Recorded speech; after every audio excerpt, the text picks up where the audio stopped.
ठीक आहे, मी लगेच 40गावला यायचं काहीतरी ठरवतो आणि तुम्हाला सांगतो. जय श्री कृष्ण. आता ही 40गावची ऑर्डर, हेही आत्ताच नेमकं मध्ये यायला पाहिजे होतं. हा हॅलो, मी श्यामल बोलतेय. नाही म्हटलं, यंदा गणपतीला आला नाही तुम्ही आमच्याकडे.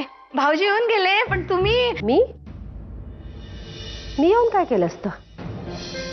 नाही, तसंही तिथे काय घडलं ते माहितीये मला.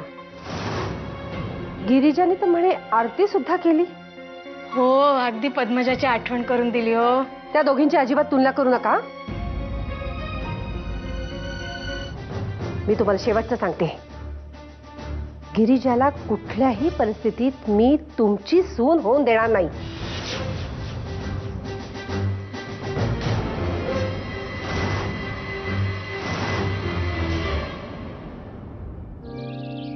कोण कोण असतं घरी? हा, आई, माझी बहीण सरिता, यांच्याशी तुमचं बोलून म्हणजे भांडून झालंय. मित्रासारखे बाबा, मावशी आणि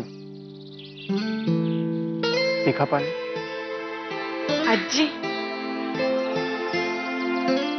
मिठा पाणी. आपल्या गिरिजाचं लग्न करण्यापेक्षा श्रीकांत आणि अंजली यांचं लग्न लवकरात लवकर व्हावं यासाठी आपण श्रीकांतला किंवा अंजलीच्या आई वडिलांना मदत केली तर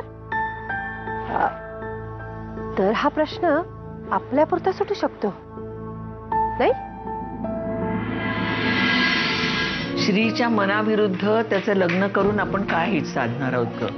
आऊ, त्याला कळत नाही आपलं हित कशात आहे ते. त्याच्या कुंडलीतच तसं लिहिलंय, त्याच्या मनाविरुद्ध त्याचं लग्न होणं शक्य नाही. मग आपण किती प्रयत्न केला तरी ते होणंच शक्य नाहीये. मी हजारदा नाही लाखदा म्हणेन, त्या अंजलीला घरात सून म्हणून येऊ देणार नाही. लाख वेळा कुणी काहीही म्हटलं ना तरी ग्रह आपली जागा बदलत नाही. तुम्ही दोघं माझ्याशी वाद का घालताय? तुम्हाला हवी आहे का ती 1.5 पायाची मुलगी घरात सून म्हणून? ते ना आता नशीबच ठरवे. हो, त्याच्या नशिबात गिरिजाच आहे आणि ते नाही कोणी बदलू शकत. तुम्हाला जायचं की नाही हा डिसिजन तुम्ही घ्यायचा. तुम्हाला माझ्यापासून लांब जाऊ द्यायचं की नाही हा डिसिजन मी घेणार. म्हणजे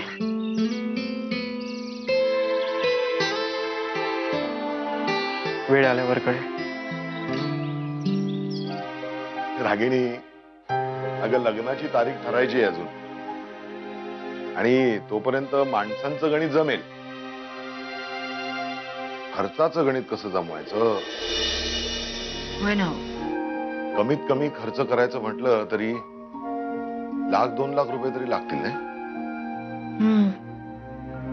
माझ्या बांगड्या आणि हार दोन्ही मिळून जमेल काहीतरी.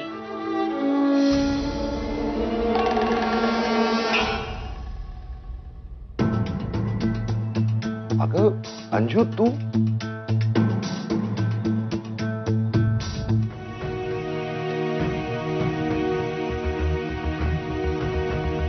उद्या सकाळी ट्रेनिंगला निघायचंय, तयारी करायला पाहिजे. अगं हो, मी दशम्या करून देते तुला, आणि तुला पोह्याचा चिवडा आवडतो ना, तोही करून ठेवलाय. बॅग पण भरायची.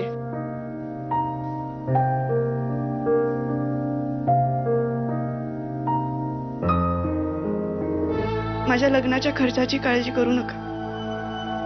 एवढ्या खस्ता खाऊन मला मोठं केलंयत ना, स्वतःच्या पायावरती उभं राहायला लावलंयत ना. तुमची जबाबदारी तुम्ही चोख पार पाडलेत. मी बघते काय करायचं ते.